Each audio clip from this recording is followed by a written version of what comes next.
নমস্কার, স্পটার নিউজে আপনাদের স্বাগত। জামশেদপুর এফসির বিরুদ্ধে টাটা কমপ্লেক্সে মেহমানান স্পোর্টিং নামছে স্থানীয় দলের বিরুদ্ধে। খালিদ জামিলের দল প্রথম 4টি ম্যাচে দারুণ ফুটবল খেললেও পরবর্তী 4টি ম্যাচে মুখ থুবড়ে পড়েছে। তাদের ডিফেন্সে এখন অনেক গোলও, শেষ 3টি ম্যাচে 13টি গোল তারা খেয়েছে। অন্যদিকে বসিরহাটের ছেলে হলেও দীপেন্দু বিশ্বাসের এই মাঠ থেকেই উঠে এসেছেন টাটা ফুটবল একাডেমির অন্যতম কৃতি সন্তান। তিনি ম্যানেজারের দায়িত্বে থাকবেন, যেখানে প্র্যাকটিস করে তিনি বড় হয়েছেন তার শৈশবের লীলাক্ষেত্রে। দীপেন্দুর ভোকাল টনিক কি মেহমানান স্পোর্টিংকে পাল্টে দেবে? টিম মিটিংয়ে দীপেন্দু তার ছোটবেলার কথা বলে দলকে কি উৎসাহিত করবেন? এই কাজটা দীপেন্দুকেই করতে হবে, কারণ চেরনিসভ ফাটা রেকর্ড বাজিয়ে চলেছেন প্রত্যেকটি ম্যাচের আগে।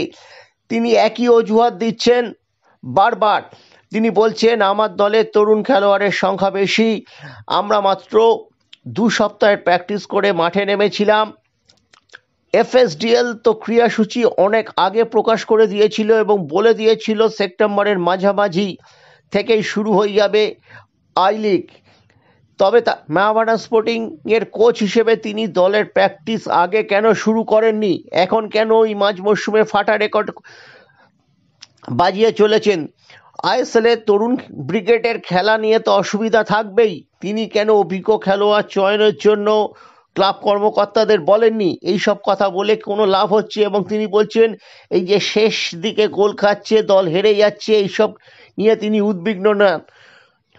পরোক্ষে তিনি কিন্তু বলতে চাইছেন যে আইএসএল এ তো অবনমন নেই, এই আমরা শেষের দিকে আছি, বটম 2-এ আছি, রীতিমতো গোল খাচ্ছি, শেষের দিকে যে বদঅভ্যাসে পরিণত করেছি, সেই জন্য আমি উদ্বিগ্ন নই। মেহমানান স্পোর্টিং এর প্রতিটি গোল আসছে হেড থেকে, পাসিং ফুটবলে কিন্তু কোনো গোল নেই।